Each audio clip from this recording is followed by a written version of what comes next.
Juan-o's world. My baby mama trippin', she been going through my phone. Tired of me cheating, I can't leave these hoes alone. Hella pics, hella tips on my cash app. It's like, hold up a minute, every time that I'm in it, got the whole room spinning. Can't explain how I'm feeling all day. I've been sipping. Do you love how I link it? She like, hold up a minute. You about to make me. I ain't playing no games here, saying my name.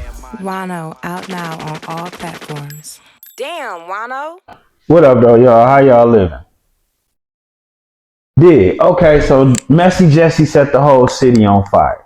Do I have disrespect for Jesse James? No. I actually got love for that nigga. Which y'all may not know, which really ain't none of y'all business, but I was one of the little kids on Foss and Greenview. Now, you'll have to be from over that area in the early 90s to understand the significance of what I just said. And if you don't understand the significance of what I just said, then it ain't for you to understand. It ain't. With that being said, I'm Juan-o. Am I the toughest nigga in Detroit? No. Am I the gangster of all gangsters? No. I'm a nerd from 6 Mile who ended up being a hustler. Not no cupcake. I ain't ducking no smoke. I ain't dodging no fights. We ain't even got to pull out whatever. We ain't got to pull pipes. We ain't got to do that. With that being said, that's just an introduction of who I am. I'm just a regular person that's on man time at all the time. Now, I thought what went on with Jesse was a whack 100 special. So first, I need to apologize to everybody because it appears it wasn't a whack 100 special. It was Messy Jesse going Joy Road on a situation. Am I mad at Jesse? No. Jesse has always been who he is. Even though he's a kingpin, a lord, whatever, he's always been an entertaining guy. His number one line is, I fall off, I'ma hit a liquor store, boy. And that is classic. In the middle of a song, in the middle of a radio song, that was a hit. That's what he said.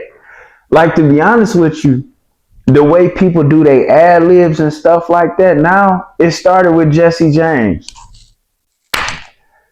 He deserves all kind of respect. Dogface did a very, very phenomenal interview with him. He didn't have to give nobody else no shine by dissing them or bringing their name up. He didn't have to do that, and that's where I got mad at. The Streetlords, as far as in the history of rap, from California to New York, there has never been an independent rap crew as big as the Streetlords. Money-wise or no otherwise. You've never had no real kingpins rapping like the Streetlords either. They was all real kingpins. You ain't had no rap group where everybody did fair time. You ain't never seen fair time on their own. So they was all individual bosses of their own shit. But we ain't even gonna get into that. Let's keep it where it need to be.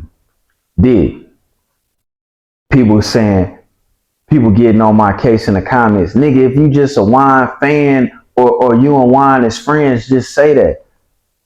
No, I did not know I've seen Streetlord Wine, but I didn't personally have a conversation with him until after all of this happened. And let me tell you, he's a hard man to please. He had a problem with me saying that if he was going to respond to Messy Jesse, it would be in a song. He didn't like me giving the image that would be the only way he responded to a person if he needed to. He also did... OG, don't hate me, but I gotta be honest. I got much respect to you. He didn't like that, and he also didn't like he don't like that the city thinks that he actually raps about personal experiences with people. And I was trying to explain to him, like, yo, as far as rappers from the city, we look at you as like one of the most honest. Like, when you say something, it's really what you felt or really what you've been through. But in his own words, He don't rap about niggas. And he don't rap about shit he been through. And we respect it. But the city don't believe that shit, Juan. I did this video, something dawned on me, right? Little nigga, you like my watch? Thanks. It came with the car. I could have easily said, yo, he wrote that shit about me. Yo. So I guess I do get the point he making. But then I think about other lyrics, you know what I'm saying? Like, it's hard for us not to believe it, you know what I'm saying? And I ain't talked to dog on the phone. I just talked to him in messages or whatever. But I imagine that nigga was like, I don't write no songs about these niggas. I don't rap about niggas. I wasn't talking about that nigga. I think Big Homie ride around listening to a whole lot of Esham. But much love to you, bro. We out. I'ma say it because I don't want no smoke. I don't want no smoke. I don't want no smoke. I don't want to smell your cologne or get put in a headlock or none of that shit. So you know, much love from the little homie Juan-o. Secondary, Dogface and Juan don't have a beef. Juan didn't like that word gatekeeper being used in that list. Dogface didn't like Juan referring to people who was on the list as gatekeepers being referred to as Stevens or slaves or house niggas. He didn't like that. Nothing more, nothing less. Them niggas didn't know each other prior. They don't nobody owe nobody no money. None of that. You know what I'm saying? So that's another misconception. The last misconception is Dogface reached out to Jesse James to get that interview. That's not how that happened. Dogface did not reach out to Jesse James to get that interview. Jesse James people reached out to Dogface. Jesse James also tagged a couple other Detroit podcasters in this shit, but none of them was gonna touch this interview. Facts. You know what I'm saying? The same way I like to do investigations, Dogface like to do interviews, and he's standing on that. Now, somebody could come into an interview with him and lie, and if he's unaware of the facts, he's unaware of the facts.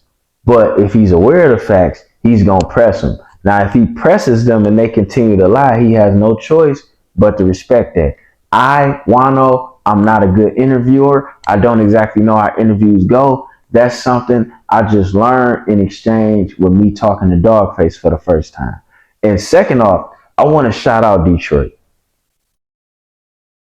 I really want to shout out Detroit. Because whether people agreed or didn't agree or liked or didn't like what I said, had to say, or thought, they all talked to me. It don't go down like that in other cities. And in most other cities, everybody involved ain't killers. In this situation, it wasn't a motherfucker involved that didn't have a body or two, myself included. And that's nothing to brag about, but it's something to be respectable about, because if all of us can have conversations, agreeing or not, with each other, and all of us has put work in, then that means your bitch ass can do it too. So with that being said, Juan-o is always going to stand on business. I'm going to always be straight up and down like 6 o'clock. Sometimes I may be wrong. But for you out of town niggas that's like trying to beef with me, trying to get my spot or whatever, like why Juan-o don't do Detroit stories, you see, when it was some Detroit drama jumping going on, I jump right in the middle of it. I put me, myself, my channel right in the middle of it to stop it, or to mediate it, or to do whatever. And what ended up happening is the streets worked it out itself. Jesse didn't already apologize. Now, on to the most important part. Something I learned about doing when I was doing the Nipsey Hussle investigation. I got nothing but love for Blade, but that don't mean everything he did was right and or intelligent. And that's pretty much what it all boils down to. Blade was a star. He was also a hustler. He was also a boss. But more than everything, he was a star. And it might have been real hard for him to notice while he was out here being a hustler, or he was out here being a boss, or he was out here being a street nigga. If he may have never seen himself as the star he was. And when you checking shit, it goes a whole lot differently coming from a star. Now, I'm not going to sit on my page and blame nobody for what happened to Blade, no matter what nobody did, because Blade was a boss. Blade was a bag. Blade was a man. And we all know that prior to whatever happened in the Blade, he did do some personalized antagonizations.